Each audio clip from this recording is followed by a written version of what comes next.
কুশিয়ারা নদীর ইতিহাসটি জানব। কুশিয়ারা নদীর উৎপত্তি হচ্ছে বরাক বা বরবক্ষ নদী। বরাক নদীর উৎপত্তিস্থল হচ্ছে কুশিয়ারা নদীর দৈর্ঘ্য হচ্ছে 120 মাইল। প্রাচীনকালের স্বাধীন রাজ্য মণিপুরের আঙ্গামিনাগা পাহাড়ের 300 কিলোমিটার উঁচু স্থান থেকে বরাক নদীর উৎপত্তি। আমি এখন যেখানে দাঁড়িয়ে আছি এই জায়গাটি হচ্ছে কুশিয়ারা নদীর উৎপত্তিস্থল। সিলেটের জকিগঞ্জ উপজেলায় হচ্ছে কুশিয়ারা নদী প্রবাহিত হয়েছে। তারপর হচ্ছে বেশ কয়েকটি জেলা দিয়ে এই নদীটি প্রবাহিত হয়ে মেঘনা নদীতে পতিত হয়েছে। আজকের ভিডিওতে কুশিয়ারা নদীর ইতিহাসটি জানব এবং কুশিয়ারা নদীর উৎপত্তি হচ্ছে বরাক বা বরবক্ষ নদী। বরাক নদীর উৎপত্তিস্থল হচ্ছে মণিপুরের উত্তরে আঙ্গামিনাগা পাহাড়। উক্ত পাহাড় হতে বরাক নদী উৎপন্ন হয়। মণিপুর হয়ে কাছাড় জেলা ভেদ করে বদরপুর দিয়ে সিলেটে প্রবেশ করেছে।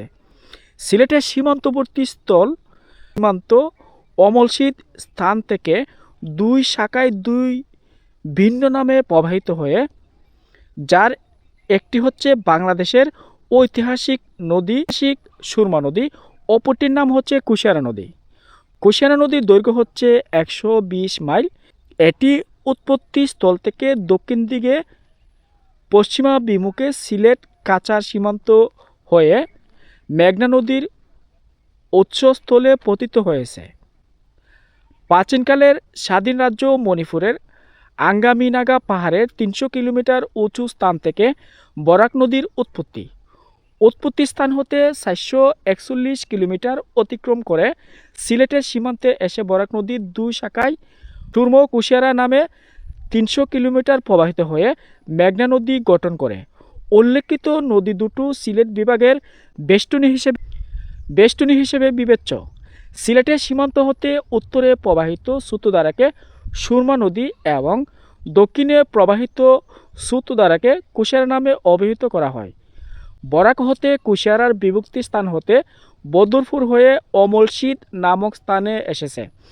অমলশীত হতে বাহাদুরপুরের নিকট দিয়ে কুশিয়ারা নদী নবীগঞ্জের ভেতর প্রবেশ করে দিরাই হয়ে আজমিরগঞ্জের বহে দিলালপুরের নিকটে মেঘনা নদীর সৃষ্টি করে।